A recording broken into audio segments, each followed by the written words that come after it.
सवाल ये किया गया है कि अगर सहरी के वक्त रोज़े की नीयत नहीं की तो दिन में कब तक नीयत कर सकते हैं, और अगर बिल्कुल ही नीयत नहीं की तो क्या हुक्म होगा। देखिए, सहरी का मतलब ये है कि उस वक्त ये उठे थे।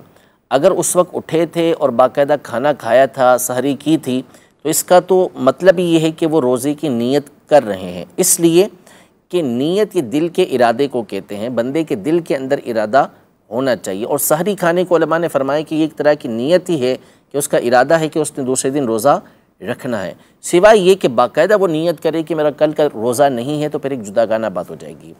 अब अगर सहरी में उठा ही नहीं बंदा, या उठा लेकिन उसने सहरी की नहीं, ऐसे ही वक्त गुजार लिया और नीयत उसने की नहीं, अब अगर ये फ़र्ज़ रोज़ा है जैसे रमज़ान का रोज़ा होता है या नफिल रोज़ा है, तो इसमें हुक्म ये है कि ज़हवा कुबरा से पहले, जिसको हमारे यहाँ ज़वाल का वक्त कहा जाता है, इससे पहले पहले अगर वो चाहे तो नीयत कर सकता है। लेकिन इसमें दो चीज़ों का होना ज़रूरी है।